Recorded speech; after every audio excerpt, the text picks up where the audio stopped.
Y bueno, ¿cómo andas a todos? Vamos a dar inicio a esta clase. Esta es la clase número 14 de la materia de Ingeniería Civil 1 del turno mañana y vamos a continuar con la unidad de estructuras y cargas en estructuras. Entonces voy a compartir la pantalla. Sepan entender que, bueno, no sé por qué se ve con unas líneas horizontales, pero se puede entender, no, si no le molesta las líneas horizontales, que son muy finitas, eh, Se sigamos ve con... bastante bien. ¿Cómo? Que se ve bien, ¿no? No es que tape todo. Bueno, entonces, vamos a repasar un poco cargas. Sí, recuerda que habíamos dicho que las cargas pueden ser del tipo gravitatorias y del tipo accidentales. ¿Sí? En realidad, eh, las cargas pueden ser del tipo normales, del tipo accidentales, y puede haber acá también, ¿cómo decirlo? Otra clasificación que pueden ser denominadas del tipo extremo. Entonces, por ejemplo, en edificios, ¿sí?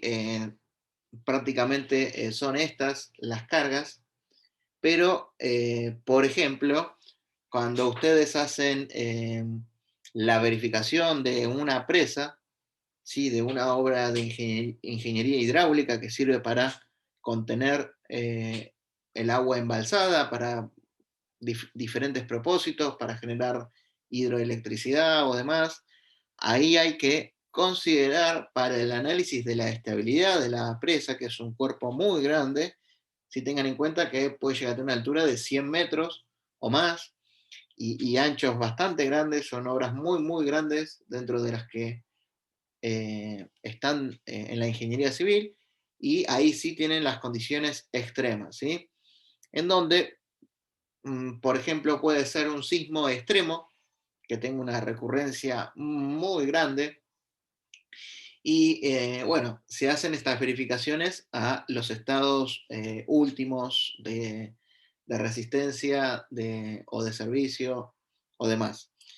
Lo que sí hay que tener en cuenta que, por ejemplo, si nosotros tenemos una línea en el tiempo, cuando hablamos de cargas normales o cargas gravitatorias, podemos decir de que la permanencia en el tiempo, y particularmente de las que son permanentes, que deriva de la palabra permanencia en el tiempo, vamos a tener que en una línea de tiempo va a ser siempre constante. En cambio, las demás pueden estar en forma alternada, ¿sí?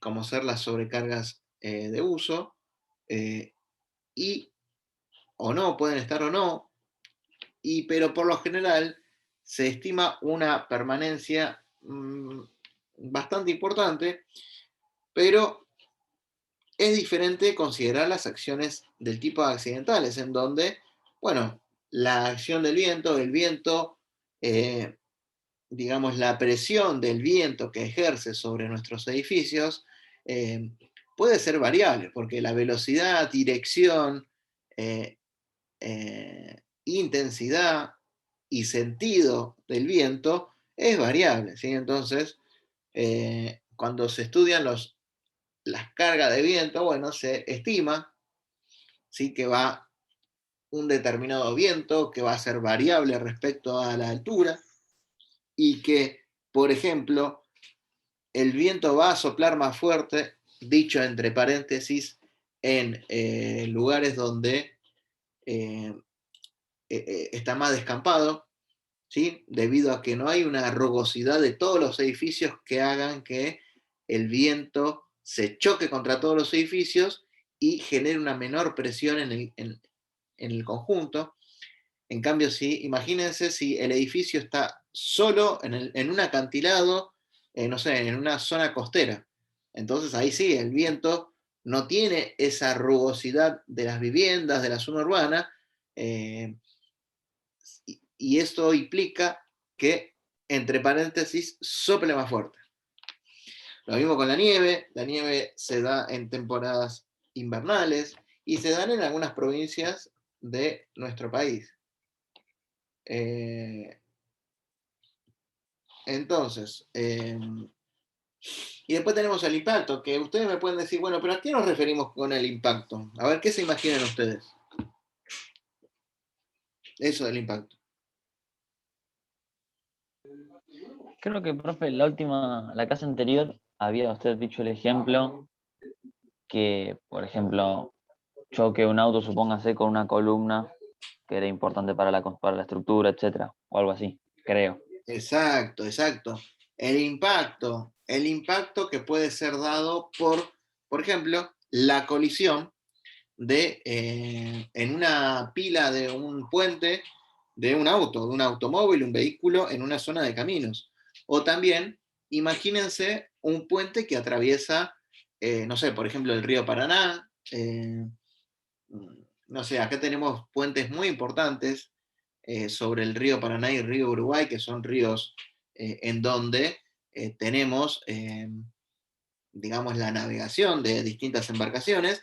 Entonces también la colisión de una embarcación, que puede ser un buque o puede ser algo, contra la pila, digamos, contra la columna del puente,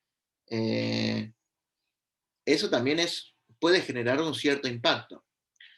En algunas estructuras, esto lo van a ver cuando ustedes estén en quinto año, cuando vean el reglamento argentino de puentes, eh, van a ver que, por ejemplo, para puentes carreteros, las cargas, las sobrecargas, corresponden a qué? A los vehículos que atraviesan ese puente. Entonces, lo que se hace es lo siguiente. Como los vehículos son cargas dinámicas, ¿sí? Son cargas que están en movimiento, lo que se hace es, se las afecta por un coeficiente de impacto para tener una carga estática equivalente, ¿sí? Entonces, vendría a corresponderse a un coeficiente de impacto o un coeficiente de mayoración de las cargas por la acción dinámica de los vehículos. Así que simplemente esas son algunas cuestiones que tienen que ver con el impacto. Entonces, continuamos. Como bien les habíamos hablado la vez anterior, teníamos cargas que pueden llegar a ser concentradas o pueden ser cargas distribuidas, y esto va a estar dada por la superficie de apoyo. Cuando la superficie de apoyo tiende a cero o tiende a una superficie muy, muy reducida, hablamos de cargas concentradas. Cuando la superficie de apoyo es considerable, hablamos de cargas distribuidas. Así que a partir de acá, tengan en cuenta lo siguiente. Recuerdan que la vez anterior habíamos hablado de los reglamentos de seguridad estructural para obras civiles, en donde les había dicho que en la semana, si podían descargar de la página del INTI CIRSOC alguno de los reglamentos. ¿Alguien pudo descargarlo? ¿Tuvo algún problema para descargarlo o no? ¿Se acordaron de descargarlo? Usa este ejemplo de la transposición didáctica. Hubo en la década. ¿Alguien está viendo otra clase en paralelo, puede ser?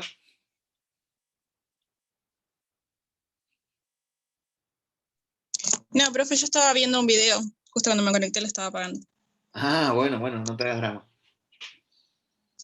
Bueno, no fueron a la página del INTI CIRSOC. ¿No tuvieron tiempo? ¿Tuvieron con mucho estudio? Bueno, no importa. No, ¿viste? ¿Eh? Quedará para tarea para vacaciones ir a la página del INTI CIRSOC, porque tengan en cuenta que ahí van a tener todos los reglamentos que van a utilizar durante sus años de estudiante y durante su carrera profesional. Entonces, acá lo que sí les voy a aclarar, tenemos dos series de reglamentos, ¿sí? Y vamos a hacer un pantallazo de cada una de ellas. Los que son los denominados reglamentos, entre comillas, viejitos, y los que son denominados los nuevos reglamentos. Entonces, vamos a ver un poquito a los reglamentos viejitos que datan del año 80 y pico. ¿Sí? Entonces, vean lo siguiente. Las estructuras se calculan para resistir las cargas gravitatorias permanentes G y sobrecargas P. Eso, la letra G y la letra P está dada porque los reglamentos del 82 tienen una base europea, ¿sí? Entonces, vendrá de la palabra en alemán, no sé, permanente, y de sobrecarga, y por eso tiene las siglas G y P. Entonces,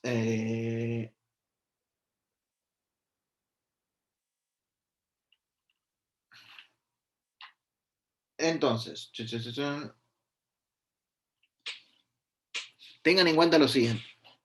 La fórmula para determinar la carga total, ¿sí? Que va a tener, por ejemplo, un edificio, que va a tener, cuando ustedes realicen los análisis de carga de una edificación y las cargas que sean gravitatorias, van a tener que Q es la carga, que va a ser una carga distribuida, ya sea en kilos por metro cuadrado o en toneladas por metro cuadrado, en el caso de losas, y en el caso de vigas van a ser en kilos por metro lineal o toneladas por metro lineal.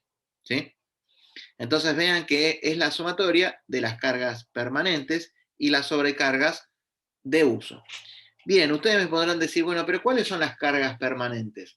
Las cargas permanentes corresponden a las propias del edificio, a las propias de la estructura, ¿sí? Por ejemplo, la losa, las carpetas, los pisos, las baldosas, los cielos rasos, no sé, en el caso de un entrepiso de vigueta van a ser las viguetas, los ladrillones entre viguetas y demás. ¿Sí? Todo eso corresponde a carga permanente. Y bien, acá, como bien dice Joaquín, es el peso propio de cada elemento. Muy bien. El peso propio por unidad de superficie. ¿Sí? Entonces, por lo general... Uy, esperen que está pasando el vendedor. No sé si se escucha. Sí, se escucha, profe. Y bueno,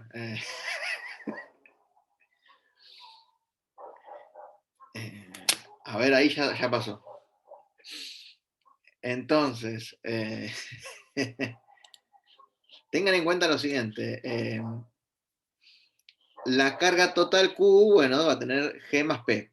Y vean lo siguiente. Esta es una declaración en donde, por lo general, en edificios son más gravitantes, tienen una mayor incidencia que las cargas propias, ¿sí? Las cargas permanentes gravitatorias, y vean que las sobrecargas tienen una incidencia menor.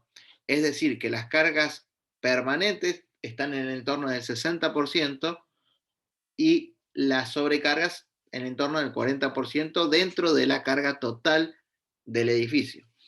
En cambio, en industrias y en depósitos, donde las sobrecargas del destino, del uso, de la función, son más gravitantes, tienen una mayor incidencia, y eso lo podemos ver acá. ¿Sí? Esto es algo como para que ustedes lo tengan en cuenta, ¿sí? Porque a veces uno, sin darse cuenta, puede llenar una planilla de análisis de carga y se le pasó la mano con algo, y bueno, tiene que más o menos saber que están en este entorno, ¿sí?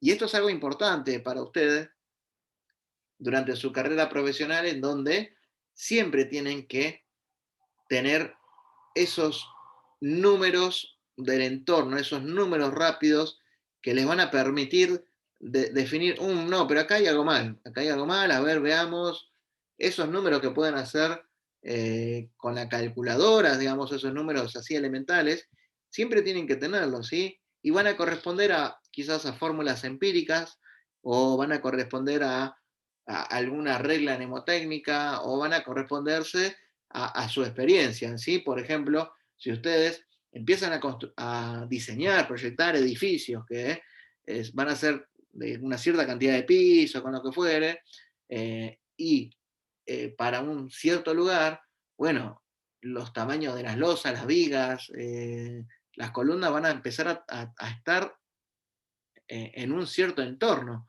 Entonces, eso ustedes van a adquirir esa experiencia para detectar errores. Y muchas veces los errores son los conceptuales. Y ustedes tienen que aprender a realizar el diseño conceptual de la estructura, es decir, como vimos en la clase pasada, por dónde viajan las cargas. Es muy importante definir eso para los elementos estructurales y que lleguen a los puntos de sustentación, y de esa forma, ustedes sabiendo por dónde viajan las cargas, pueden llegar a detectar algún error conceptual más fácil. Entonces, como bien acá vemos, las cargas permanentes están constituidas por el peso de cada una de las partes fijas de la construcción. Entonces, se obtendrán multiplicando los volúmenes o superficies considerados, en cada caso, por los correspondientes pesos unitarios que se indican en la tabla 1 del CIRSOC. ¿Sí? Acá podemos ver, por ejemplo, que según el reglamento antiguo de la década del 80, vemos que en el caso de tener baldosa, ¿sí? Un piso de baldosa, bueno, el peso unitario, que acá está en kilonewton por metro cúbico, ¿sí? ¿Alguien me puede decir cuánto es la conversión de kilogramo a newton? ¿O kilogramo fuerza a newton? ¿Cómo le dicen ustedes? 1 kilogramo de fuerza son 9,8 newton, si mal Ok, no me acuerdo. bien. ¿Y cuántas toneladas es un kilonewton?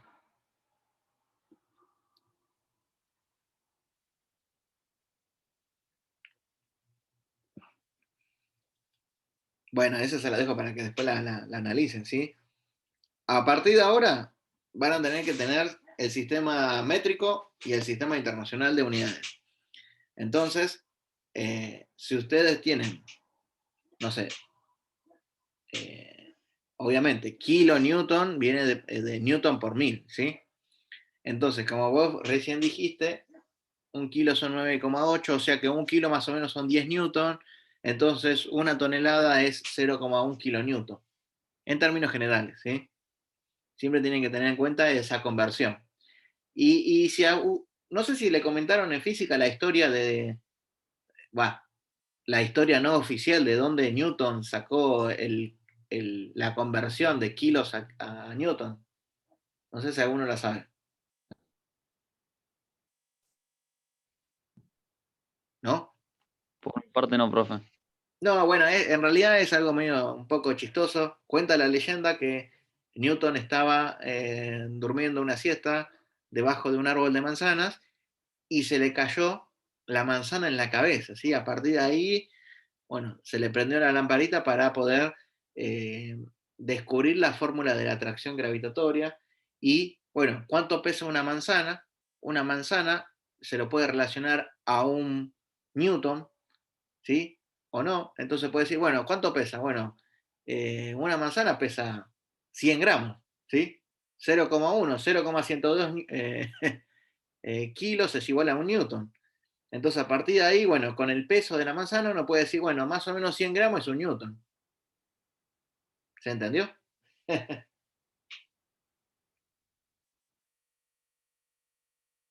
¿O no? Sí, sí, profe, se entendió. Yo conocía la parte de la manzana, que debido a eso había descubierto la gravedad, por decirlo de alguna manera, ¿no? No ese Sí. análisis de kilonewton, ¿no? Esa parte no la conocía. No, bueno, eso sirve como para acordarse de que, bueno, un newton es igual a 0,102 gramos o un kilogramo es igual a 9,8 newton. Pero nosotros en ingeniería civil, como utilizamos unidades grandes, contrario a los ingenieros mecánicos o ingenieros aeronáuticos, donde quizás tienen unidades, digamos, con mucha precisión, nosotros si decimos que, digamos, un kilo son 10 newton, listo, no hay ningún problema, ¿sí? No van a estar del lado de la seguridad, ¿se entiende? Entonces, vean lo siguiente, acá tenemos bloques huecos de hormigón, 16 kilonewton por metro cúbico, entonces lo que tienen que hacer es, en una unidad de superficie, multiplicarlo por el espesor, por la altura de ese bloque, y ahí obtienen el peso unitario. Bueno, acá tenemos de más, obviamente ustedes pueden ver después a qué corresponden, vean, para baldosas, para cielos rasos, acá directamente para cielos rasos está en kilonewton por metro cuadrado, ¿sí? Más fácil, 0,20, 0,10, o lo que fuere. Para cubiertas también están en kilonewton por metro cuadrado. Después tenemos cubiertas, hormigones. Esto es algo importante. ¿Cuál es el peso unitario del hormigón? ¿Sí? Del hormigón. Un metro cúbico de hormigón, ¿cuánto pesa? Bueno, acá pueden ver que pesa más o menos 24 kilonewton por metro cúbico, que corresponde a 2.400 kilogramos por metro cúbico, o 2,4 toneladas. Pero bueno, ustedes van a ver que, bueno, más o menos el peso del hormigón simple, sin armar, está por el orden del 2,2, 2,3 toneladas por metro cúbico. En el caso del hormigón armado, tenemos que sumarle, digamos, el peso de las armaduras, entonces ahí podemos decir que el hormigón armado es 2,4, pero bueno, a los fines de establecer en el reglamento, bueno, vamos a decir que pesa todo 2,4 y ahí estamos del lado de la seguridad. Vean que hormigón de cemento Portland, arena, canto rodado, piedra partida, sin amar, 2,3 toneladas por metro cúbico, y armado, 2,4 toneladas por metro cúbico, o 24 kilonewton por metro cúbico. Las maderas, vean que las maderas tienen, estas de acá, tienen un peso unitario menor a la del agua, ¿sí? O sea que tiene una densidad, bueno, estamos cambiando, bueno, va a tener densidades que van a ser menores a la del agua, por lo tanto, las maderas blandas o semiduras flotan en el agua, ¿sí? Y en cambio las maderas muy duras, estas que de 11 y 13 kilonewton por metro cúbico, bueno, va a ser superior a la densidad del agua, que es de 10 kilonewton por metro cúbico, entonces empiezan a hundirse, ¿sí? Entonces todo esto sirve para que ustedes empiecen a determinar, bueno, del reglamento, vayan al reglamento y vean, bueno, ¿cuáles son los pesos unitarios? Materia de la construcción, arena, cal, vidrios, morteros, enlucidos. Ya recuerdan, ahora que vimos la clase de materia de la construcción, ustedes ya saben bien qué es un mortero. Y esta es una pregunta que le hago a ustedes. ¿Qué es un mortero? ¿Es la mezcla de qué?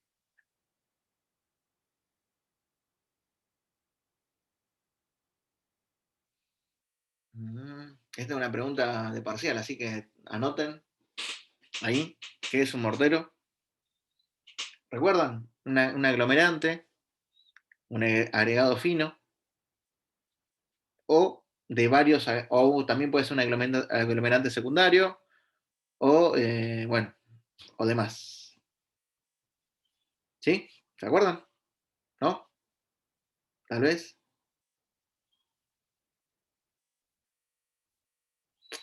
Quizás los chicos que son maestros mayores de obra, esto, bueno, lo tienen ya bien, bien claro, pero bueno, más que nada esto es para repasar para quizás los chicos que no hayan realizado una escuela secundaria técnica.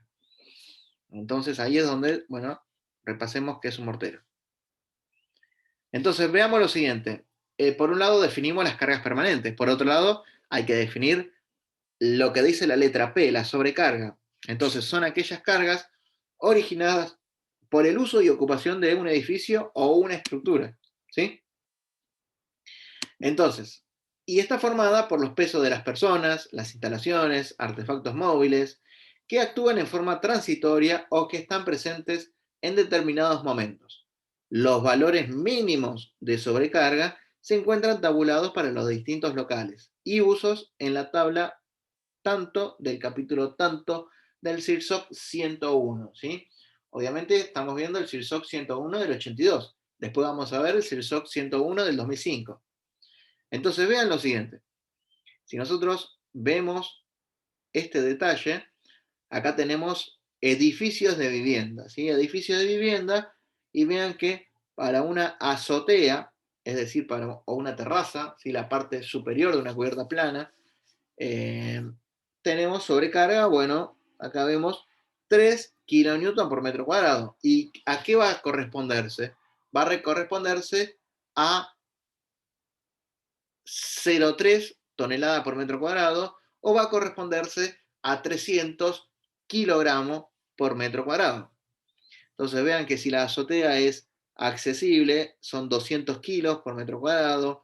Si la azotea es inaccesible, la sobrecarga de uso es de 100 kilos por metro cuadrado, o 0,1 tonelada por metro cuadrado, o 1 kilonewton por metro cuadrado.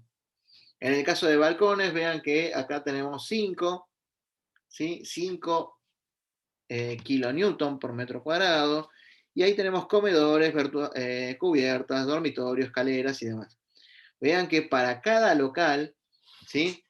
Para cada local de nuestro edificio, ya sea el dormitorio, ya sea el comedor, sean los baños, sea el balcón, sea la terraza, vamos a tener una sobrecarga, ¿sí? Mínima establecida por el reglamento CIRSOC.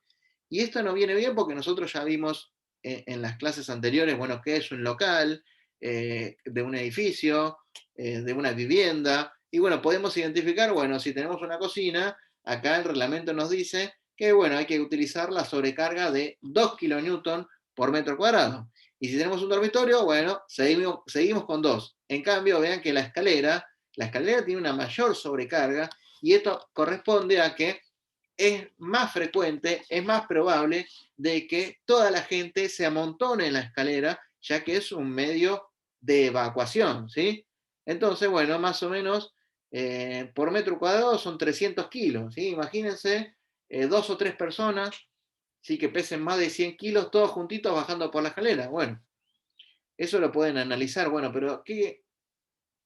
A ver, una tarea que les hago, que les doy para las vacaciones de invierno, es, vean lo siguiente, analizando las sobrecargas, vemos que en un dormitorio tenemos 2 kilonewton por metro cuadrado, es decir, 200 kilos por metro cuadrado. Bueno, vayan a su dormitorio de su hogar, contabilicen los muebles que tienen, estimen los pesos de cada uno, ¿sí? Y una vez obtenida toda la carga de todos los muebles, más de las personas que estén adentro, divídanlo por la superficie y vean si corresponde con lo que dice el reglamento.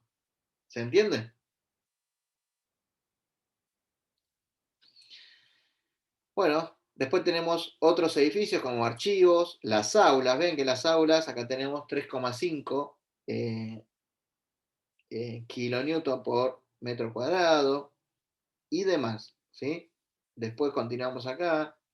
Otros edificios públicos, por ejemplo, para un cine, vean que la sobrecarga es de 5 kilonewton por metro cuadrado y demás, ¿sí? Iglesias, lavaderos, locales para reunión con asientos fijos, locales para reunión sin asientos fijos, oficinas, teatros y demás, vestuarios y lo que fuera. Obviamente, el reglamento tiene estas tablas, pero también tiene algunas excepciones que van a estar por ahí. Entonces, vimos el reglamento del 82, vamos a dar algunos ejemplitos del reglamento vigente, que es el CIRSOC 2005. Entonces, sí, adelante. Una pregunta, ¿y qué pasaría en el supuesto que yo sumo todo, en el caso de la habitación, ¿no? Sumo todos los pesos de los objetos que están dentro de la misma y lo divido por la superficie, y me da un valor menor al de la tabla del CIRSOC? A la Sí. hora de los cálculos debería utilizar el valor que me da la tabla, ¿no? Sí, Que es porque el es mínimo. lo mínimo. Si vos utilizás de más, estás del lado de la seguridad, ¿sí? Estás del lado conservador, le suelen decir. Pero si vos le calculás de menos, no, es antirreglamentario, podés llegar a tener algún problema si se cae la estructura, ¿viste? Así que siempre, a ver, cuando ustedes tienen un reglamento, es la norma, ¿sí? Entonces, para los ingenieros civiles, los reglamentos CIRSOC son la norma, ¿sí? Entonces, ustedes tienen que tener ahí el reglamento siempre, digamos, con las banderitas, con todo, o la fotocopia, y siempre tiene que ser de recurrencia, ¿sí? Para cualquier duda. Si van a ver qué dice el reglamento, bueno, dice esto, bueno, vamos a decir lo que estipula el reglamento, ¿sí? Entonces, siempre es lo mínimo. Entonces, vamos al nuevo reglamento. CIRSOC 05, el requisito básico para el diseño por resistencia de estructura de hormigón es la siguiente. La resistencia de diseño va a ser mayor a la resistencia requerida, ¿sí? Esto va a corresponderse a lo siguiente, ¿sí? La resistencia de diseño, va a ser la resistencia propio de los elementos estructurales divididos por o multiplicados por este coeficiente que es menor a 1. ¿Sí? Entonces, vean lo siguiente. A la resistencia de los elementos estructurales del hormigón, de la viga, de la columna, de la losa, de los hierros, lo que fuere, los afectamos por este coeficiente. Que después vamos a ver cuánto vale, lo que fuere, o capaz que lo van a ver en las materias superiores. Pero vean lo siguiente, la resistencia requerida va a ser la solicitación que tenga la estructura, ¿sí? Incorporando las cargas exteriores. Pero estas cargas van a estar afectadas a estos coeficientes. Entonces vean lo siguiente, y ahí es donde el nuevo reglamento tiene un enfoque más del tipo semi-probabilístico, en donde dice, bueno, en realidad, si nosotros, en vez de hacer que la carga sea G más P, vamos a hacer lo siguiente, como vamos a hacer un estudio probabilístico que ya está hecho en el reglamento, vamos a afectar por un coeficiente de mayoración a las cargas permanentes y por otro coeficiente de mayoración distinto a la sobrecarga de uso para que, bueno, esté compatibilizado. Entonces vean lo siguiente, acá utilizamos, como los nuevos reglamentos son de base norteamericana, ¿sí? Utilizan las normas de base norteamericana. Acá tenemos otras letras, ¿sí? La carga permanente va a ser D en vez de G y la sobrecarga va a ser L en vez de P, ¿sí?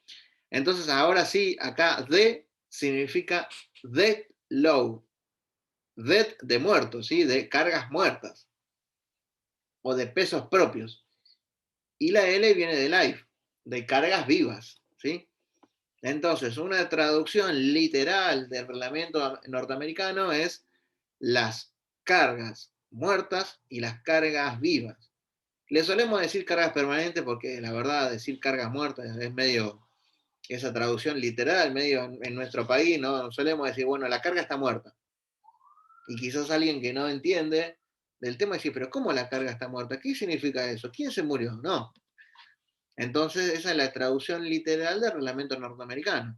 Pero bueno, ese es un uso y costumbre que ustedes van a ir viendo, en donde acá tenemos, bueno, la fórmula de resistencia, una de las tantas combinaciones es, bueno, 1,20 multiplicado por la carga permanente más 1,6 multiplicado por la sobrecarga de uso.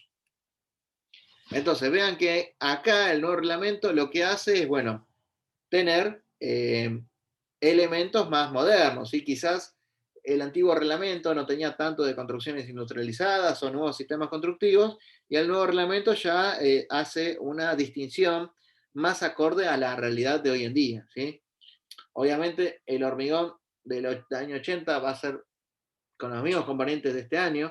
Hay que tener en cuenta que quizás hoy en día se están hablando de hormigones que pueden ser denominadas ecosustentables, en donde se están haciendo investigaciones para poder utilizar, por ejemplo, hormigones con agregados que sean residuos de materiales de la construcción, de demolición, por ejemplo, o de demolición de pavimentos.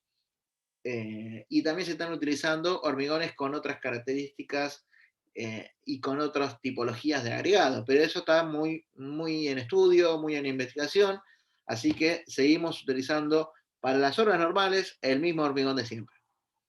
Entonces vean que acá tenemos, en este caso, como bien dice el reglamento, para hormigones sin armar, 22 kN por metro cúbico. Recuerdan que en el anterior reglamento estaba 23, bueno, acá está 22 y 24 armado, acá no varía. Y también tenemos de ladrillos, acá es una mayor distinción de si es el bloque hueco de hormigón, es de cerámico portante, de no portante, ladrillo cerámico común o lo que fuere. Los pisos también, acá tenemos también en kilonewton por metro cuadrado, entonces simplemente lo que hay que hacer es, acá define el espesor, ¿sí? Tengan en cuenta que define el espesor, por eso lo da en metro cuadrado.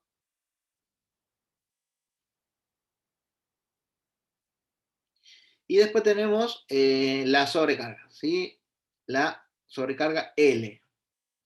Vean que acá también las azoteas, los archivos, los baños, los balcones, ¿sí? Tengan en cuenta que los balcones en nuestro país tienen una sobrecarga muy importante porque la estructura de balcón es una estructura que tiene la armadura principal del lado superior, en donde si existen filtraciones, la misma hay que tener mucho cuidado con sus recubrimientos para que no sea afectada por procesos de corrosión y oxidación, porque, bueno, lo que sucedió en, no sé si la década del 60, del 70, en varios edificios de la costa atlántica se empezaron a caer los balcones, ¿sí? Entonces, se empezaron a caer los balcones y con la gente, entonces hubieron muchos juicios y muchas cuestiones, entonces, todos los aspectos reglamentarios, ¿sí? Vinculados a balcones están un poco más del lado de la seguridad. Entonces, balcones, 5 toneladas por metro cuadrado, y, y vean que es algo importante, porque los balcones quizás sea para las personas, y bueno, es bastante difícil tener en un metro cuadrado el número de personas tal que tengan 5 toneladas, digamos, por metro cuadrado. Vean que en un metro cuadrado no es algo tan grande, una superficie tan grande, pero bueno, esto está del lado de la seguridad y es la sobrecarga que estipula el reglamento. Entonces, ustedes lo que tienen que realizar una vez que empezaron ya saben de las cargas y sobrecargas, bueno, hay que hacer el análisis de las cargas. Entonces, ¿qué es el análisis de cargas? Es un procedimiento por el cual podemos conocer las cargas gravitatorias que se ejercen sobre los distintos elementos estructurales y sumarle la sobrecarga correspondiente al uso del local en cuestión a fin de determinar la carga total Q. Entonces, para el análisis de carga es necesario tener identificados los materiales componentes del paquete de entrepiso, ¿sí? Del paquete de entrepiso. ¿Recuerdan que yo en una clase anterior nombré el paquete de entrepiso? Que el código de edificación define un paquete de entrepiso con un espesor mínimo. ¿Alguien recuerda cuánto es el espesor mínimo del paquete de entrepiso según el código de edificación? 20 centímetros. Bien, 20 centímetros. Bueno, a ver, voy a tomar nota de quién me dijo, así le sumo un punto en el parcial. Ah, no pude verlo acá porque no. Ahí está. Bueno, muy bien. Entonces, continuamos. Vean lo siguiente. Paquete estructural de un local. Esto es algo que ustedes tienen que hacer para su proyecto, ¿sí? Entonces, vamos a hacer un zoom. Un zoom. Ah, vean que acá se me arregló la computadora y no se notan las rayitas horizontales que estaban molestando a la presentación. Entonces, esto que está acá es una ¿qué? Es un corte transversal de un pedazo del paquete de entrepiso. ¿Se entiende? Entonces vean lo siguiente, el número 4 corresponde a una losa de hormigón armado, ¿sí? Losa de hormigón armado, que esta losa va a tener, que acá se puede apreciar la armadura longitudinal y transversal inferior, ¿sí? Vean que la altura total de la losa se define con la letra D, y la altura de la losa desde el filo superior hasta el baricentro de la armadura traccionada en este caso se denomina con la letra H. Este H se utiliza para el cálculo, ¿sí? Es el H que da del cálculo estructural, que si a este H le sumamos el recubrimiento y la media sección de la armadura o de las barras, obtenemos el D total, ¿sí? El D total. Entonces vean lo siguiente, tenemos la losa de hormigón, por debajo tenemos un cielo raso aplicado. El cielo raso aplicado puede ser de yeso, por ejemplo. Después tenemos, encima de la losa se suele colocar un contrapiso, ¿sí? Un contrapiso con un determinado espesor. Después del contrapiso va la carpeta de asiento y después va la baldosa o el mosaico o la cerámica. ¿Sí? Este es una tipología de paquete de entrepiso. ¿Se entiende?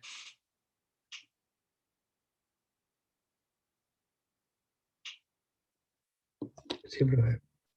Bueno, entonces,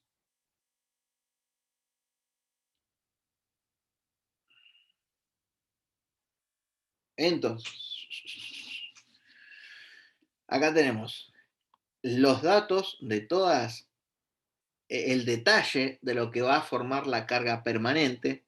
Y acá, uso de local, sobrecarga. Bueno, hay que ir al reglamento y ver cuánto es la sobrecarga mínima para un dormitorio.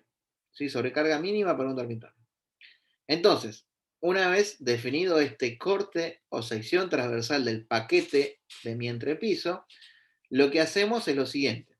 Bueno, el mosaico va a tener un espesor, va a tener un peso específico o peso unitario, ¿sí? Que esto va a estar dado por las tablas que vimos anteriormente del reglamento CIRSOC 101. Y vean lo siguiente, el peso propio o el peso por unidad de superficie corresponde a ¿qué? Al producto del espesor, obviamente en unidades compatibles, metros, y acá kilogramos por metro cúbico, y el producto de 0,02 metros por 2.200 kilogramos por metro cúbico me da 44 kilos por metro cuadrado, ¿sí? O me da 0,44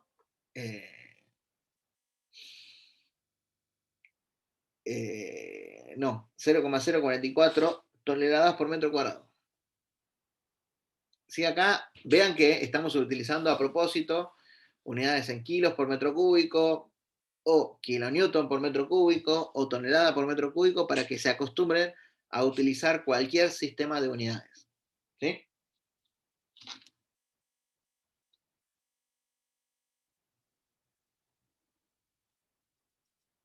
¿Se entendió? Sí, profe. Sí, sí, profe. Sí, profe. Perfecto. Gracias por responder. Entonces, Profe, ¿el sí, antiguo reglamento está totalmente en desuso?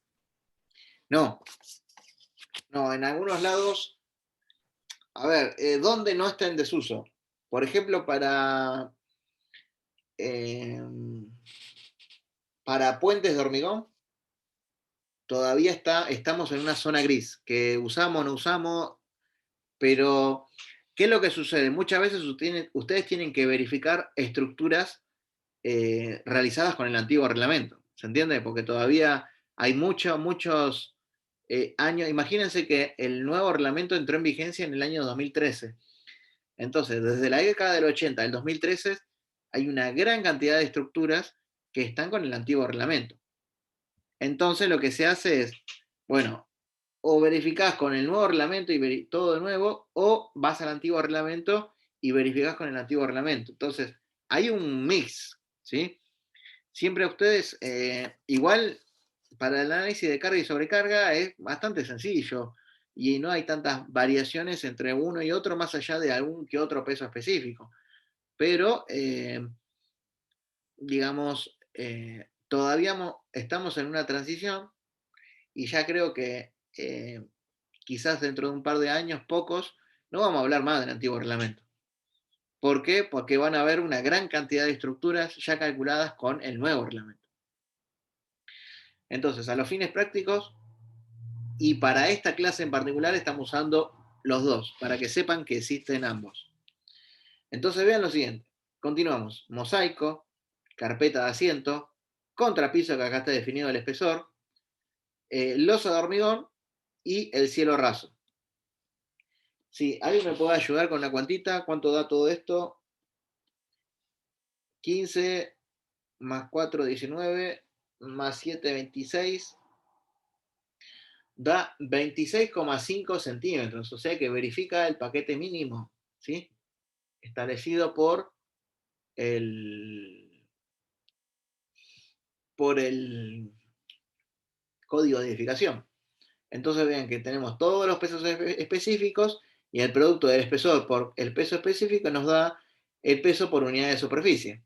Y vean que acá simplemente, como es local dormitorio, la sobrecarga es de 200 kilos, ¿sí? O 20 kilonewton por metro cuadrado. Y bueno, acá tenemos G más P igual a 800, ¿sí? ¿Se entendió esto que vimos acá? ¿Cómo se hizo el análisis del paquete de entrepiso?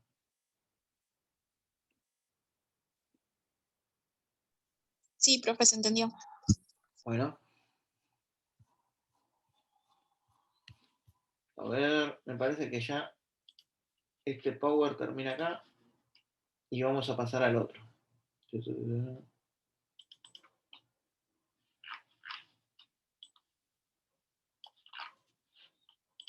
Esperen, vamos a hacer así. Voy a dejar de compartir. Voy a parar un poquito. Bien, ahora les voy a compartir una planillita de ejemplos, que es lo que se suele hacer para una vivienda, ¿sí? Vean que, inclusive, seguramente ustedes lo tengan que hacer para su vivienda. Este es el análisis de carga, una planilla de análisis de carga para todos los locales de una vivienda. Entonces vean, el living comedor, tenemos la losa de hormigón armado, que después vamos a ver cómo se realiza este predimensionado de la losa.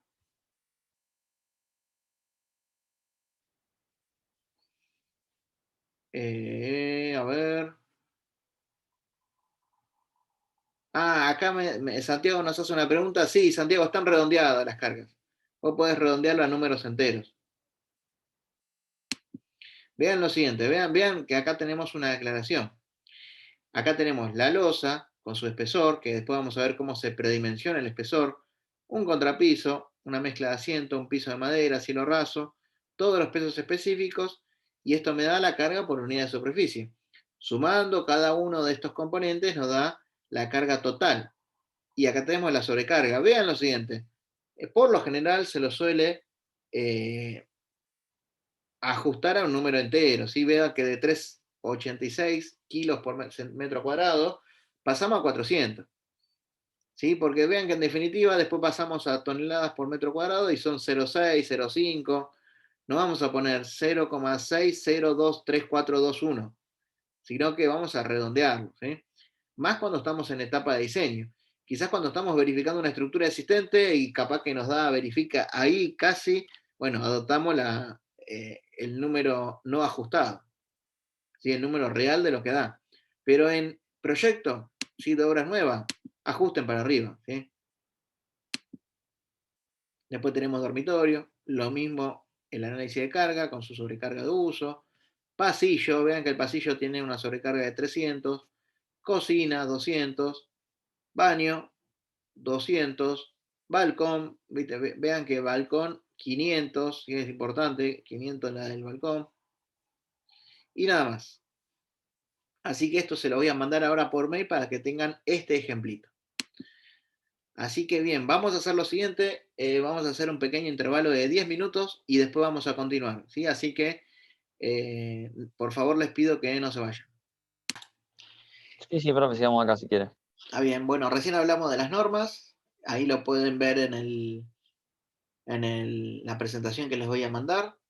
Y los reglamentos, ¿sí? El reglamento es un conjunto ordenado de disposiciones o normas cuyo cumplimiento es de carácter obligatorio, ¿sí? Entonces acá tenemos los CIRSOC.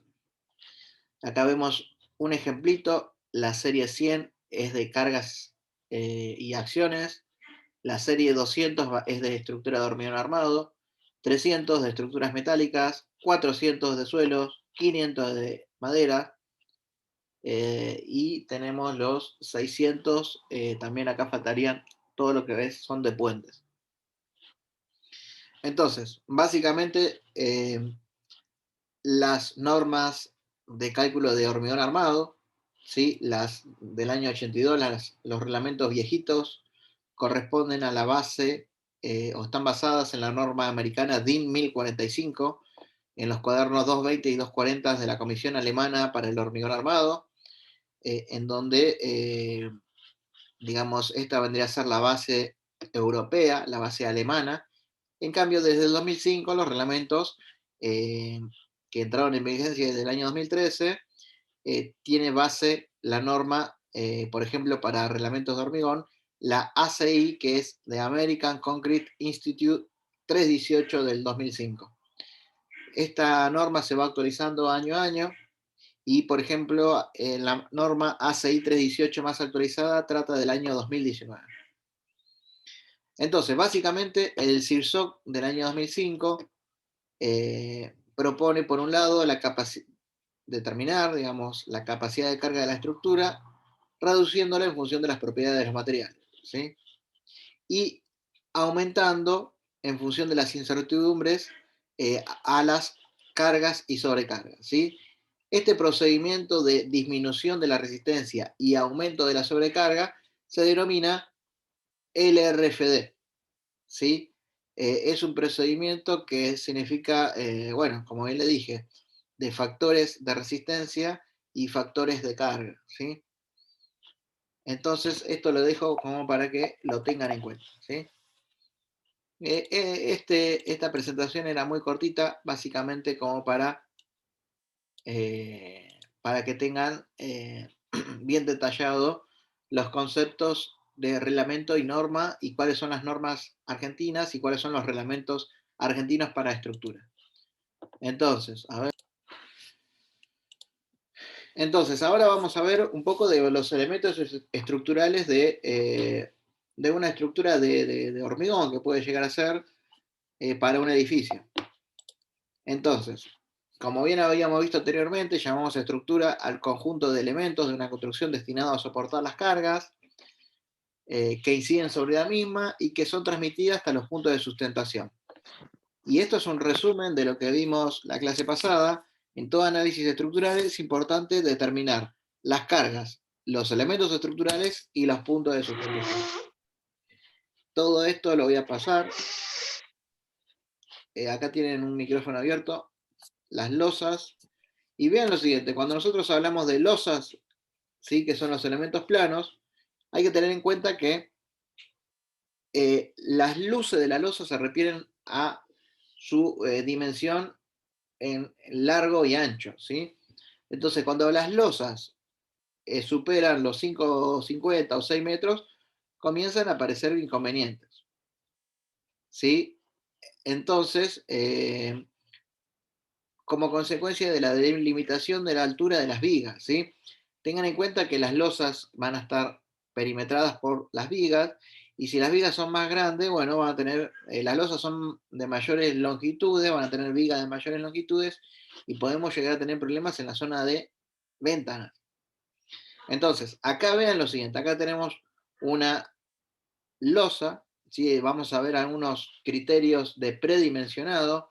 Esto lo pueden extraer después del libro de hormigón armado del arquitecto Perles, que para la introducción al cálculo de hormigón armado a ustedes les va a servir mucho. Y es una bibliografía que la recomendamos en esta cátedra. Y acá decimos, bueno, para la armadura de las losas pueden ser armadas en una dirección y denominadas losas simples, o bien armadas en dos direcciones y ser denominadas losas con armadura cruzada. Entonces, la relación entre lados, ¿sí?, lado X o luz X y lado Y o luz Y, que vendría a ser esta relación épsilon entre los lados, si la relación entre una y otra es mayor a 2 o menor a 0,5, vamos a decir que la losa la vamos a armar en una sola dirección. ¿Esto qué quiere decir? Que si nosotros tenemos una losa de 3 metros de ancho, si la misma es de 6,50 metros de largo, bueno, ahí tenemos una losa armada en una dirección. En cambio, si estas relaciones de lados o de luces están entre 0,5 y 2, la losa va a ser armada en dos direcciones. Entonces, ¿qué quiere decir esto? Que si la losa está armada en una dirección, la armadura principal de la losa va en la dirección más corta. Y en la dirección es más larga, iría una armadura secundaria o armadura de repartición. En cambio, la losa armada en 2 direcciones tiene armadura principal en ambas direcciones, ¿sí? Entonces, el criterios para proyectar distribución de vigas se hace con el criterio de delimitar las luces de las losas, condicionadas por la altura de las aberturas. Bueno, esto es algo que está, lo van a ver más adelante, que las vigas se calculan en función a la teoría de barras a flexión. Y la distribución de columnas, a ver, ¿y qué quiere decir esto? Bueno, nosotros tenemos que tener vigas rodeando las losas de tal manera de acortar las luces de las losas, pero que no sean vigas tan grandes, ¿sí? Porque, ¿qué vamos a tener de problema? Bueno, vamos a tener que la viga va a ser superior, por ejemplo, va a tener una altura tanto que después no vamos a poder colocar las ventanas en nuestro edificio. Entonces, ahí tenemos una limitación que está dado por el dintel de la ventana. Entonces, después con respecto a las columnas, una buena densidad de columnas es tener, por ejemplo, una columna cada 12 o cada 18 metros cuadrados, ¿sí? Aproximadamente, de planta por columna y por piso. Y las columnas se van a calcular a la compresión según una ley que se denomina ley de adición. Tabiques, ¿sí? Tengan en cuenta que cuando la relación de lados de una columna supera 5, ¿sí? En vez de ser una columna pasa a ser un tabique. Y es un elemento vertical. Me estaría faltando un par de fotos que se las voy a mandar. ¿Cómo dijo, profe? ¿Que pasaba a ser un tabique? No escuché muy bien. Cuando, por ejemplo, la columna, los lados de una columna, a ver si tengo una columna.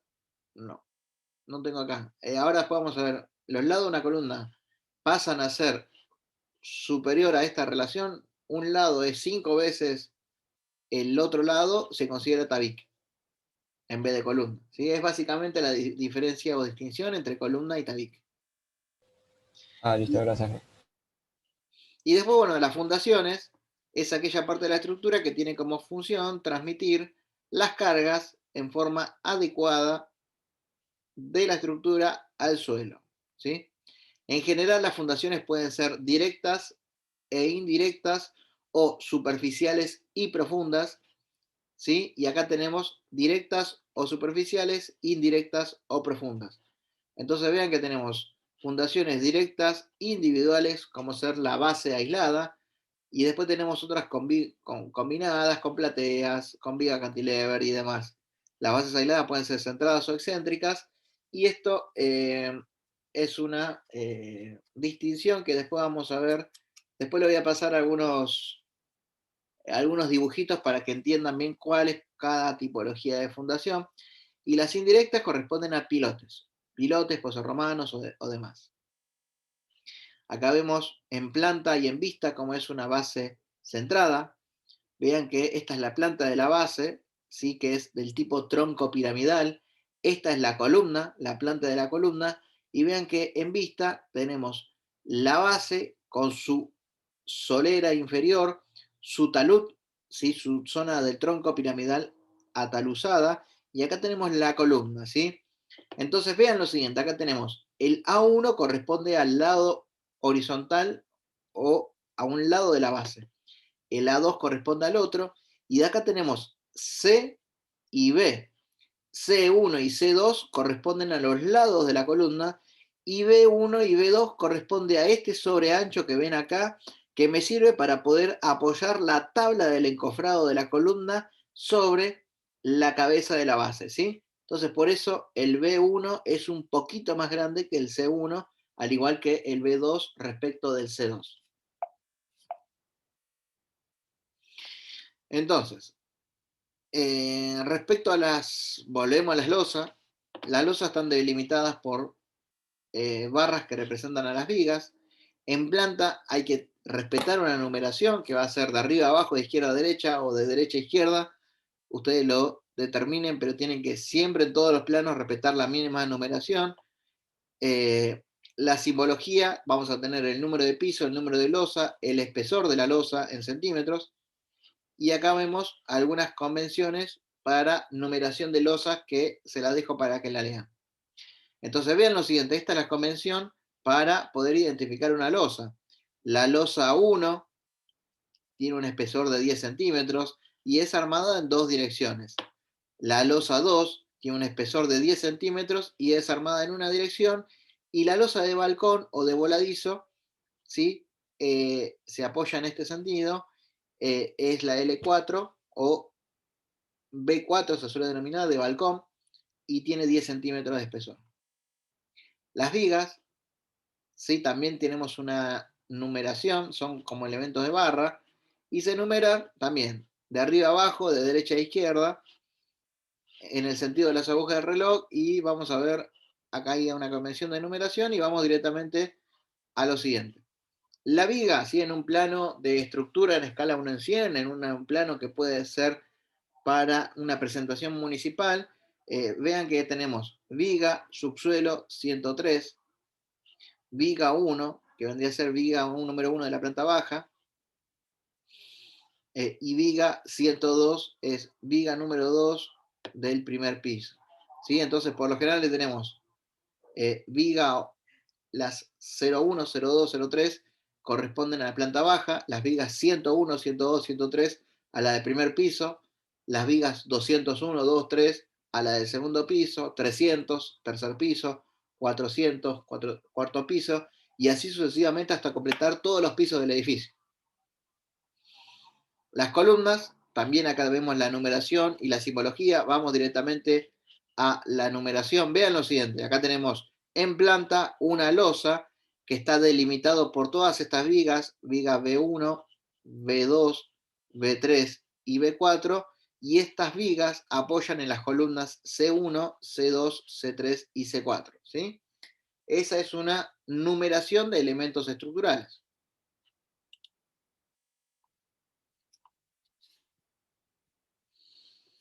Entonces,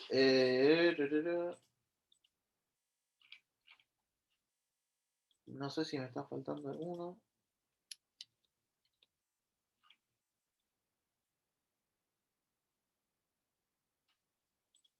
Me estaría faltando ahora lo de predimensionado. Perdón, un segundito.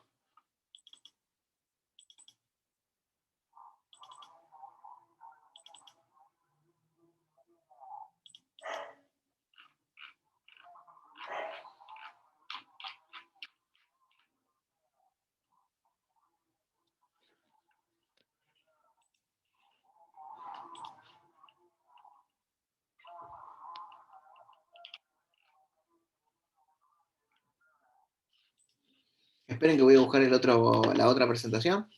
Un segundito. Bien, ahora vamos a ver algunos predimensionados, ¿sí? En donde identificamos los elementos estructurales y bueno, vamos a predimensionarlo. ¿Cómo se predimensionan? Bueno, la losa, ¿sí?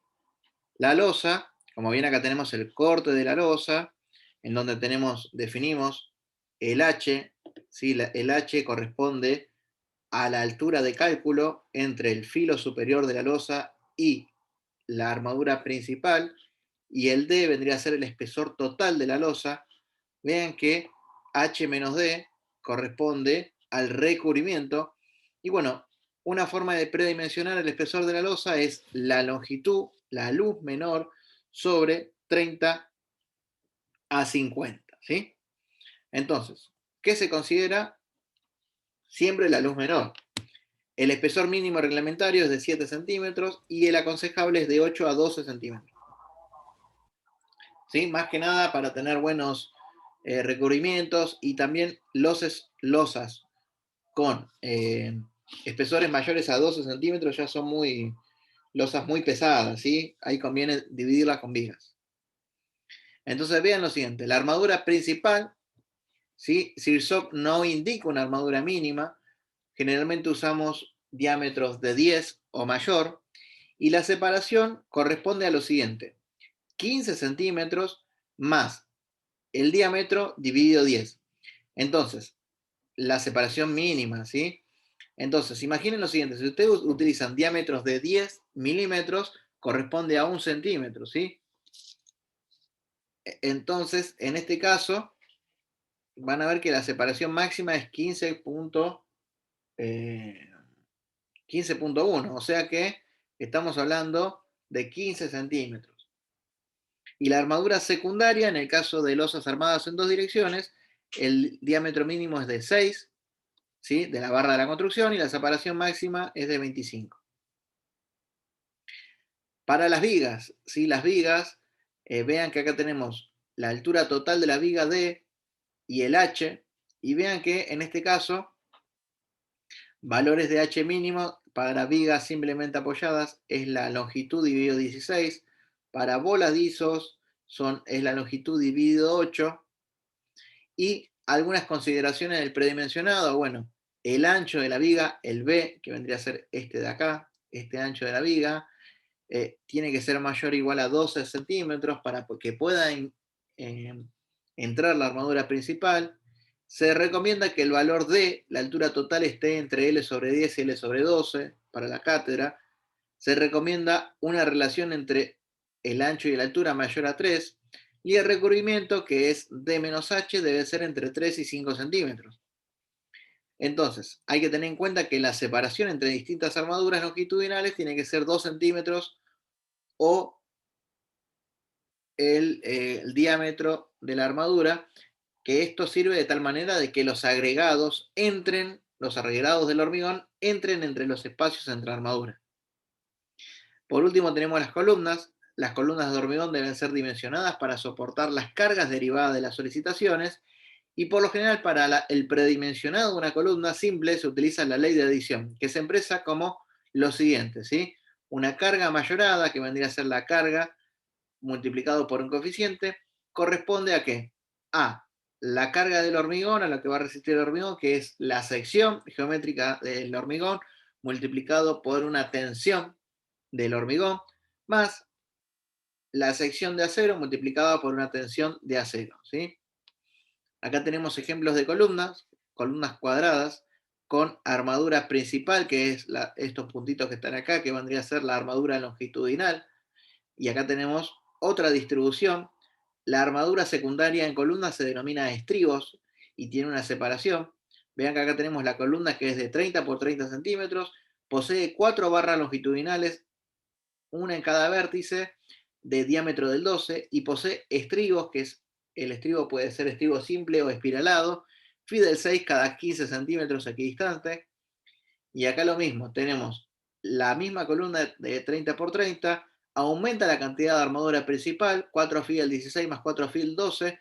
Miren que acá tenemos en la zona de vértices o de esquina los 4 phi del 16, en las zonas intermedias los 4 phi del 12, y los estribos tenemos phi del 6 cada 15. Vean que acá la cantidad de armadura de esta columna es menor a la cantidad de armadura de esta columna, y la relación entre la sección del hormigón y la sección del acero se denomina cuantía, ¿sí?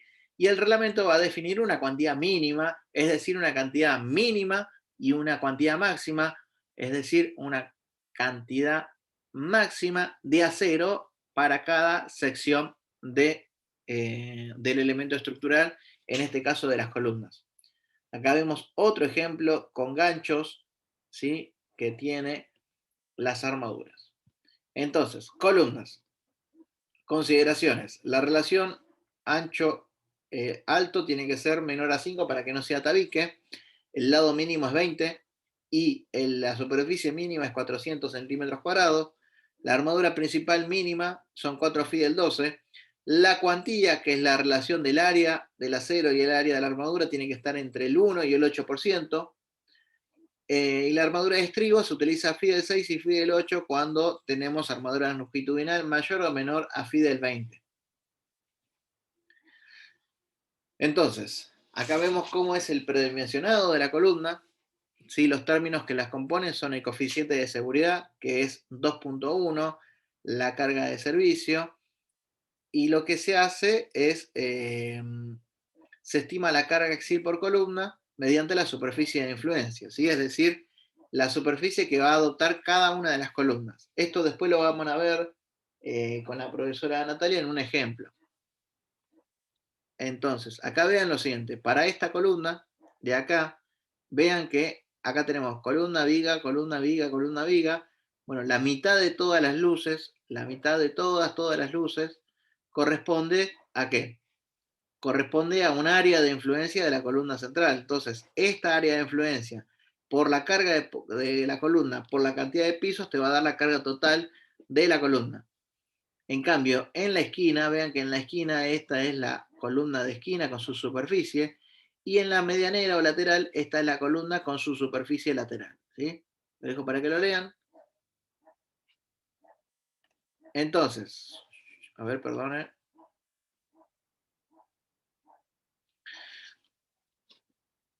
Continuamos con las columnas. La carga que resiste la columna, vamos a tener que en los términos tenemos la sección del hormigón y la resistencia de cálculo del hormigón que denominamos beta R. La sección de hormigón debe cumplir lados mínimos, como ser mayor a 20 y su superficie y sus áreas mínimas de 400 centímetros cuadrados. Y la cuantía tiene que estar, como bien dijimos anteriormente, a esto. Entonces, la resistencia de cálculo va a depender del tipo de hormigón. Entonces, ¿cuál es la resistencia de cálculo? Bueno, para distintas calidades de hormigón, H13, H17, H21, H30, tenemos esta resistencia de cálculo, beta R, que están dadas en kilos por centímetro cuadrado. Vean que para un H30 el beta R es 240 kilos por centímetro cuadrado. ¿Y de dónde se obtiene esto? Bueno, de la resistencia a rotura a la compresión de probetas de hormigón, ¿sí?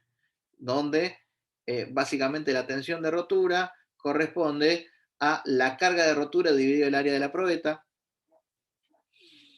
Entonces, por otro lado tenemos la sección de acero y la tensión de fluencia del acero, que es 4.200 kilos por centímetro cuadrado, que era lo que habíamos visto en clases anteriores. Y vean que acá tenemos condiciones mínimas que se la dejo para que la lean. Esto es al acero, lo que corresponde que habíamos visto anteriormente. Esto lo voy a seguir delante porque es lo que vimos cuando vimos acero. Entonces, la ley de adición es esta que está acá, ¿sí? Entonces, este coeficiente que vale 2,1, este n de servicio que corresponde a la carga distribuida por el área de influencia, y esta es la sección de la columna por la resistencia del hormigón, más la sección del acero por la resistencia del acero, ¿sí? Entonces, ¿cuáles son las incógnitas? A, B y AS, la resistencia, el área de hormigón y el área del acero, que se las relaciona por una cuantía, que puede ser del 1%, ¿sí? 1%, y ahí obtenemos el valor del lado de la columna, ¿sí? Tengan en cuenta que esto lo vamos a ver en una clase, digamos, de práctica, pero ustedes con la cuantía pueden determinar, bueno, cuál es el acero necesario, ¿sí? El acero necesario yendo a la tabla de secciones de barras de acero, ¿sí? Vean a las secciones de barra de acero para que lo analicen ustedes en la parte práctica.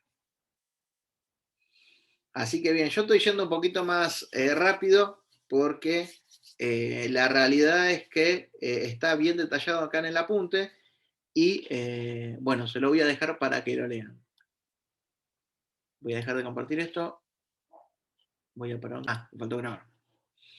Bueno, le decía, la semana que viene, no, la próxima semana, después de las vacaciones de invierno, vamos a ver el ejemplo práctico y un poco más en detalle sobre esta temática, ¿sí? Esta unidad teórica de estructuras. Le voy a dar todos los apuntes para que lo lean. Así lo analizan y en realidad estamos haciéndolo de otra forma, ¿sí? A ver si se dieron cuenta, esta clase expliqué todos los conceptos sumamente rápido para que ustedes tengan un pantallazo general, pero me gustaría que revisen todos los apuntes, ¿sí? Y lean todos los apuntes que están bien detallados y vengan con las consultas la clase que viene. Vengan con las consultas para así nosotros, cuando le expliquemos el ejercicio práctico, ustedes pueden asimilar y puedan entender, digamos, este tema que es básicamente de cálculo.